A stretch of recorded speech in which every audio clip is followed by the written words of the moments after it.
brought you by Silver Pumps and Motors. Top quality और consistent performance के लिए सिर्फ सिल्वर पंप्स नाम याद रखना. పీఓకేను తిరిగి ఇచ్చేయడం తప్ప పాక్కు మరో గత్యంతరం లేదని మోదీ భద్రతా బలగాలకు చెప్పారు. ఎవరి మధ్యవర్తిత్వం అక్కర్లేదన్నారు.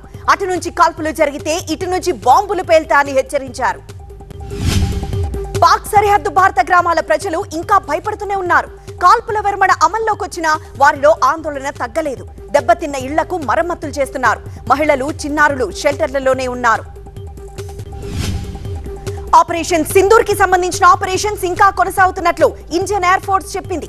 తమకు అప్పగించిన బాధ్యతను విజయవంతంగా పూర్తి చేశామని, ఆపరేషన్ సింధూర్ పై వచ్చే ఊహాగానాలు నమ్మొద్దని కోరింది.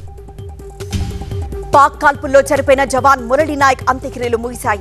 అంత్యక్రియలకు మంత్రులు లోకేష్, అనగాని, అనిత, సవితతో పాటు ఎమ్మెల్యేలు హాజరయ్యారు. మురళీ కుటుంబానికి అండగా నిలిచింది సర్కార్. మోదీకి కాంగ్రెస్ సీనియర్ నేతలు ఖర్గే, రాహుల్ లేఖ రాశారు. పార్లమెంట్ ప్రత్యేక సమావేశం ఏర్పాటు చేయాలని కోరారు. ఇరు దేశాల ఉద్రిక్తతలపైన కాల్పుల నా బిజినెస్ కి జిఎస్టీ నోటీస్ వచ్చింది. ఇప్పుడు ఏం చేయాలో అర్థం కావట్లేదు. ఇప్పుడే ఒక జిఎస్టీ ఎక్స్పర్ట్ తో మాట్లాడు. ఇప్పటికిప్పుడు జిఎస్టీ ఎక్స్పర్ట్ అంటే ఎక్కడ దొరుకుతారు? బాస్ వాలా బీ ద బాస్. మన అనంతర పరిస్థితులపైన చర్చించాలని కోరారు. సీతారామ ప్రాజెక్ట్ పై కాంగ్రెస్ దుష్ప్రచారం చేస్తోందన్న హరీష్ రావు బీఆర్ఎస్ హయాంలోనే 90% పనులు పూర్తయ్యాయని చెప్పారు. బీఆర్ఎస్ సాగునీటి విజయాలను కాంగ్రెస్ ఘనతగా చెప్పుకుంటోందని ఆయన విమర్శించారు. ఇండియా, పాకిస్తాన్ల మధ్య కాల్పుల విరమణ అమల్లోకి రావడంతో కొత్త షెడ్యూల్ పై బీసీసీఐ దృష్టి సారించింది.